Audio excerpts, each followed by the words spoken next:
Well, oh crap. Based on multiple different recession indicators, we could actually be in a recession right now. I know that's kind of hard to believe, and we would not even know if we're in a recession right now for 6 or 9 months from today. But there is a very possible outcome that is true. And what that could mean for stocks, including Tesla, Magnificent Seven, and broader markets, is important. And I think you need to hear it first on this channel. So we will go over just that, the data that came out today, why it is flashing recession indicators, if not the economy already being in a recession, and what generally speaking is coming next for stocks. As I'm sure most of you guys know, we are heading into Q2 earnings season, and let me tell you, big tech better impress. If big tech does not knock your socks off, then that in and of itself will be problematic. But more on that in just a moment. As you guys know, today's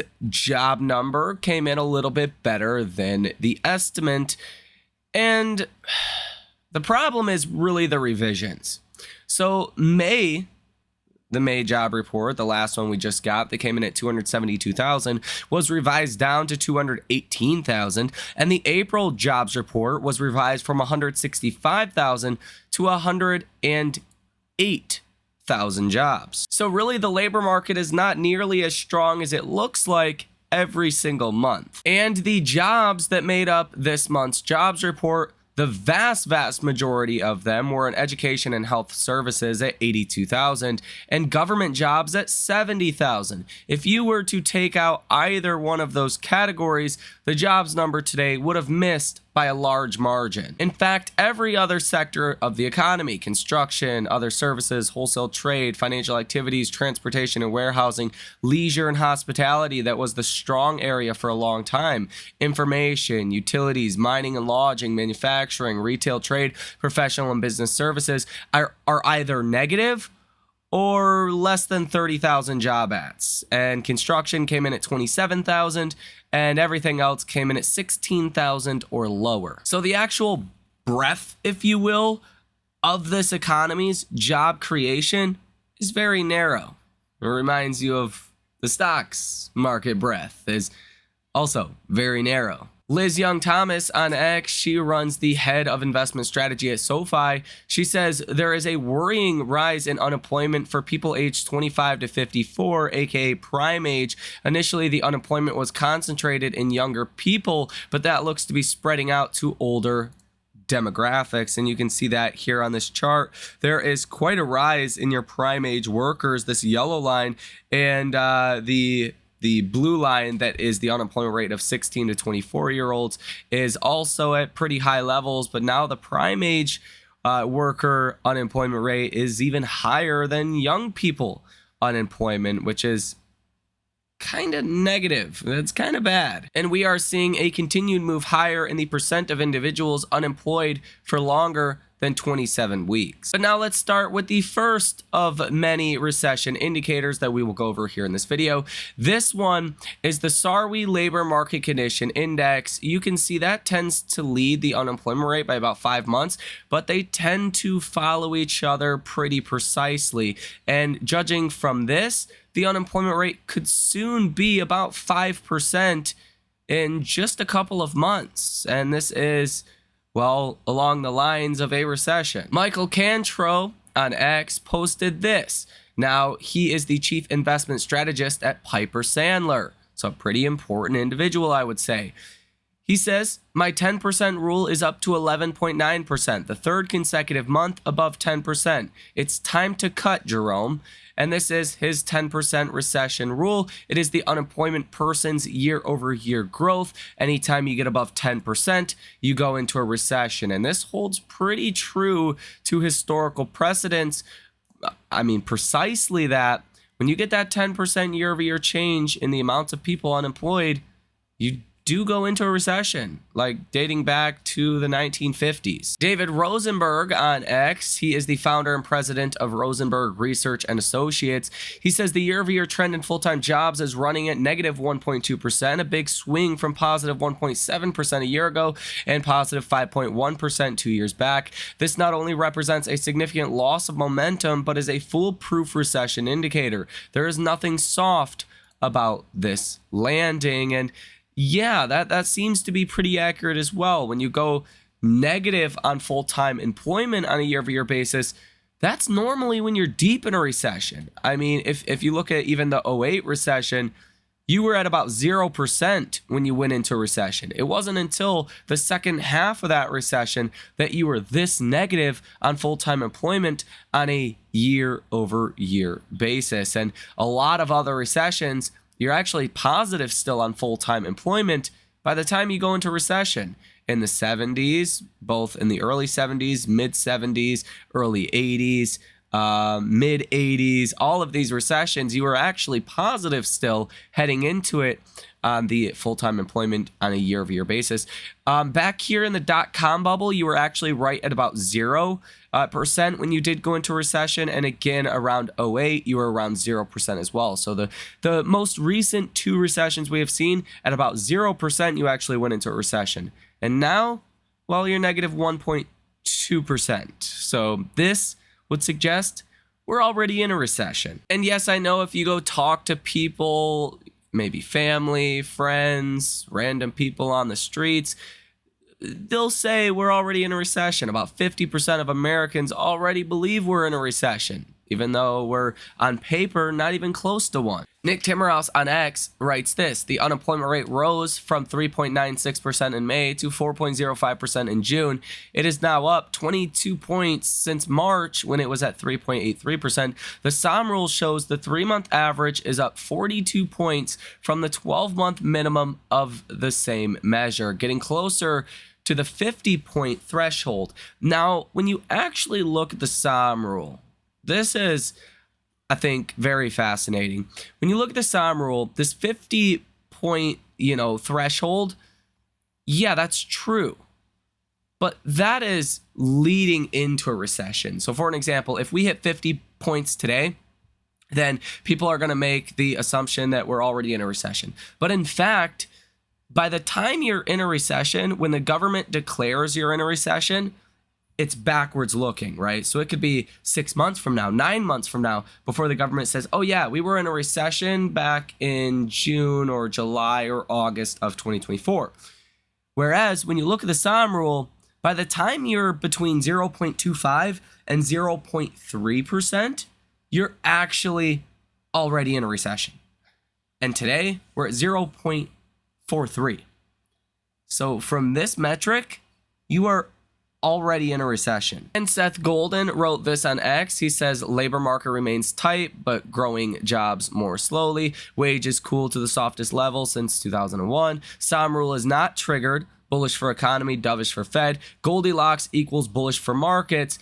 I responded and said, do you realize if you look at the SOM rule, by the time it hits 0.25 to 0.30 is when you are in a recession, or at least when the government declares a recession after the fact, of course. He responded and says, yes, the signal will prove a false positive as forecasted. And if that's the best response to what I just said, that sounds like we're in trouble. Just to be under the narrative that this time's different, I don't know how I can accept that. But then again, what's it even matter if we're in a recession or not? Half of the market, well, that was a figure of speech, 90% of the market is priced as if we're likely already in a recession. If you look at small caps, you look at mid caps, look at a stock like a PayPal, right? It looks like we're already in a recession, have been in a recession for a long time for that matter. But then you look at big tech, and there's no recession priced in at all. If you look at the S&P or the NASDAQ on an ETF or headline basis, there is no recession priced in at all. And the S&P 500 hit a new all-time high today, so what does it even matter? It matters because eventually these things will catch up to markets.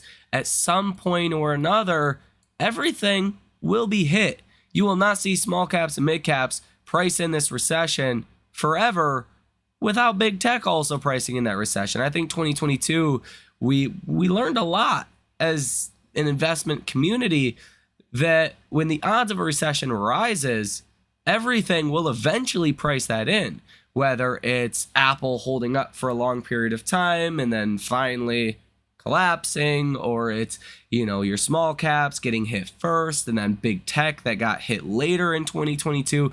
Eventually, it comes full circle. In fact, if you take a look at this chart, yes, again, we did hit a new all-time high this morning, but this is featuring the biggest breadth divergence in history. Over 25 years of data. This is the percent of the S&P 500 above the 50-day moving average. And I report on these figures each and every single day, but you've never seen a market that is ripping higher like this and the average stock that is actually declining. With, you can see down here, the percent of the S&P below the 50-day moving average that just hit a new all-time high. In fact, if you take a look at markets today, only 38% of stocks are trading above their 50-day moving average. You actually have about 4.5% of all stocks today going under their 50-day moving average. Yet again, the S&P's up 0.5%. And if you actually look at Apple, Amazon, Google, Microsoft, Nvidia, all of your big tech names from last quarter earnings from April, just April, let alone March, when, the quarter was actually wrapping up. But from April, from the April low, all of these stocks, all of them, each and every single one of them, are up between 20 and 65% in just the last 3 months. Is that sustainable to just see these stocks continuing higher with no correction, no price discovery, no revaluation of risks? Probably not. You can see Apple today is up 1.71%, Amazon is up 1.22%, Google is up 2.5%, Microsoft leading the pack as well, up 1.5%. Meta, let's not even talk about Meta, that's up 5% today. These are the stocks that are leading the markets higher. If big tech was also down today, you would see the markets that were substantially in the red. And for a Goldilocks jobs report to cause the markets to go up 0.5%, but in fact, it's only like 7 stocks that are driving the markets higher. Was it really a Goldilocks jobs report? Was this really good news for the markets or good news for the Fed? My definition of a Goldilocks or best case scenario data report for the Fed or for the markets would be the markets broadly doing well. And as I wrote on X, which pretty well sums up today, let me know what you guys think about this. I wrote, if this morning's jobs report was actually Goldilocks for the Fed, as many on Wall Street have suggested, why are 90% or more of the S&P gains today in Magnificent 7? And why do you have 4.5% of all stocks falling below their 50-day moving average? If it was that good for the Fed, shouldn't small and mid caps be doing well today? So let's get this straight. This was a Goldilocks report for Mag 7. Makes perfect sense. In fact, it makes no sense at all. I think more or less what you're seeing right now is a low volatility rally or a low volume rally because it's the holidays. People don't want to change up their theses. People don't want to see stocks fall or come to terms with reality. We're going to just buy the same strategies that have been working, which is Mag 7. Now, I am very cautious heading into this earnings season because of big tech, because of these Magnificent 7 stocks that are at all-time highs, all of them. And the expectations are so high, you are not going to be able to impress investors. That's a simple fact of the matter. I don't care if you beat and raise, it's priced in to all of these companies. So much the same way we had that 5% pullback after Q1 earnings, you could see probably double that following Q2 earnings from mainly big tech. Now, yes, it does depend what happens from now until, the next 2 weeks or so before we start to get these big companies that report earnings. If we do get a sell down over the next 2 weeks, which does kind of look unlikely, could happen, but it looks unlikely as of right now, then maybe expectations reset a little bit and maybe there's not so much of a fall following their earnings. But if we continue where we are, just keep going higher blindly into these earnings, you are set up for a disappointment. And I can say that with 100% confidence. Now, for those of you guys that are all in Tesla or heavily weighted in Tesla like I am, I don't think this same thing applies for Tesla because, again, Tesla is far from all-time highs. Expectations are far from high. Expectations are still low across the board, and there's still a lot of people betting against Tesla. Tesla is still now the most heavily shorted stock in our markets on a dollar amount basis. There's over $26.5 billion currently sold short in Tesla, and I do believe that sets you up favorably heading into Tesla earnings, despite even the fact Tesla is above $250 per share, and you have seen a 40% rally in the last 3 months. For Tesla specifically, it's all about things are getting better from here. Deliveries are going to get better, hopefully margins will get better, and we can start looking forward to Tesla's AI prospects. The Robotaxi event specifically on August 8th. If we get a timeline for Robotaxis, Wall Street's going to have to start paying attention to Robotaxis and start modeling what that could look like. And those numbers are going to be massive for just overall revenue, but especially bottom line profitability. Now, could Tesla stock come down a little bit? Of course. I'm expecting Tesla will fall a little bit from now until July 23rd. Maybe if Tesla rallies into July 23rd, you fall from July 23rd heading into August 8th. I do believe, just bottom line, you will see probably a $10 to $20 pullback in Tesla any point from now until August 8th. The real fireworks are after August 8th, and that's where you make the run to new all-time highs, in my personal opinion. I mean, that's where the shorts get blown out. That's where any retail likely FOMOs back into Tesla, and that's when long-term shareholders that have been buying the dip over the last couple of years will be rewarded in mass. But I really don't think that's the end. I think Tesla breaking new all-time highs actually could just be the start, and Tesla stock could actually be a $600 company in 2025, especially if we get that forecasted launch of the robotaxis with more specific guidelines for 2025. For an example, if Tesla comes out August 8th and they say, hey, we already have preconditioned approval to launch the robotaxi in 20 cities by the first half of 2025. Okay, wow. That would be huge, like massive, right? It would show not only proof of concept of robotaxis, but Tesla's actually doing it, and they plan to do it. And that would get a lot of people excited for Tesla's AI prospects, which have not been appreciated at all. Like still, even with this rally, it has nothing to do with AI or robotaxi or any of that.